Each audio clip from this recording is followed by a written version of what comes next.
So yeah, stick at it, Daniel. Your sorry, I did. I went and checked. I wiped. I washed because there was some blood there.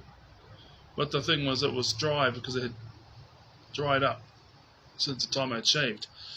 So I just went and washed it off with some water. Waited for about a couple of minutes or so.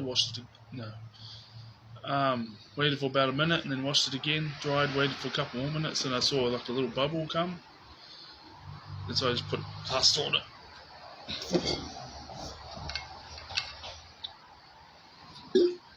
People laugh at you before the breakthrough. Many things happen before the breakthrough. Things break down. These things break down. There's opportunity to pick up the mindsets that you used to have. There is value in the mindsets you used to have, but the thing is you have to put them in their place. And another thing is regards to that value, is people will may try and gaslight you because, oh, you don't agree with that anymore. Well, the thing is that came as a result of the reality that you had experienced. So don't gaslight yourself into thinking those things didn't happen and that these people didn't strategically do that to you. They did, and it did happen. And this was a defense mechanism that came up. Yep. And it served you well. But when you experience other things, these defense mechanisms can put people off and close doors if, the defense mechanism is applied in the wrong situation. And you'll know it within yourself whether it's the right or wrong situation. So don't beat yourself up for taking care of yourself in those situations. And don't beat yourself up for the fact that that thing that took care of you in those situations, everything has a positive and a negative, and that could be the detriment to your other situations. Now, I know I'm being stalked. That's okay. I could do the gang stalking thing, but here's the thing.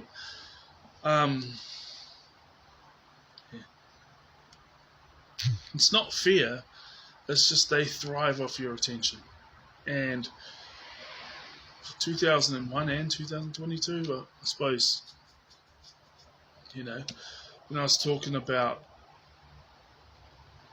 gang stalking and narcissism, and my viewpoints have changed since then. It's just, the thing is, you'll have enemies and you have those who tolerate you, they're nice to you and stuff, but they don't go out of their way to spend time with you because they don't hate you, but they're, you're not your friends. And then they'll have those who are your friends, and that's in every single group.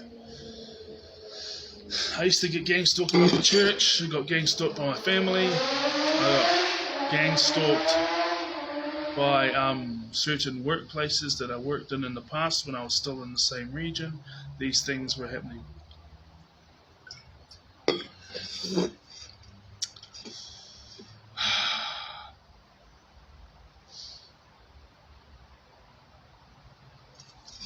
So, it's nothing new for me, but okay. I spoke about this with my friend. Well, and what doesn't scare me is it's like, because of everything I've said in the previous recordings and in this recording, if someone came close to me and we'd hung out outside that group maybe 4 or 5 times, and maybe we were texting back and forth, and I was in my early to mid 20s, when I'd send like 3 texts in one day and then 3 texts the next day, and they don't respond, and then you get to another 2 or 3 days later, it's the weekend, and you send a couple of texts about wanting to hang out, they don't respond, and it's like, you really cherish this person. Now the thing is I just drive past, but I never threatened them, whoever that was at the time, and I never threatened them, and I never did anything to them. And if they got like full-time employments, like better, higher pay grades and all this type of stuff, it didn't bother me. It was just, I didn't want to lose that friend because how the rest of the world is. And then people say, oh, but when you get to your 20s, and it's just focus on yourself and that. That often comes from those who had all their social needs being met. It's like me. People were saying, oh, why aren't you so preoccupied with pursuing money? I am now, because you have to get a certain amount in order to be able to attract and maintain a woman, and raise a family, And also I just want to shut the mouths of my haters, who are very, very silent now, but it's all just behind the back. But they're still very silent, it's behind the back, but then I might hear about it every here and there. But it was behind the back for like 2 or 3 years, but before then it was outright, but mainly behind the back, and then it was like, yeah.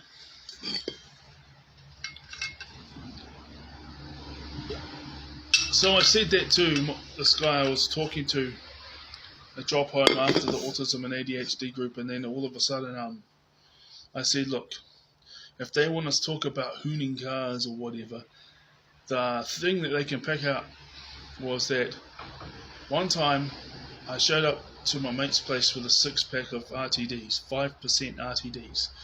Just wanted to socialise, and at the time I had full-time employment for the summer, right? So it was like a summer job, full-time employment for the summer. And then he's like, hey, do you want to go for a ride? It was him, his brother, and I met them too because their father used to be the because you have those who teach, like you have 2 tutors for the kapaki group, but then there's those who try and organise us having performances. They talk to church management, and they talk to other management of other companies that might be talking to the church or whatever, and they come and they get involved with the trainings too. So it's not like they didn't show up. They did, but they would do their leadership was in that regard, right? So one of them had 2 sons. Oh, he had more than that, but these 2 guys are on the same age as me, and they met them that way. And then they had a flatmate.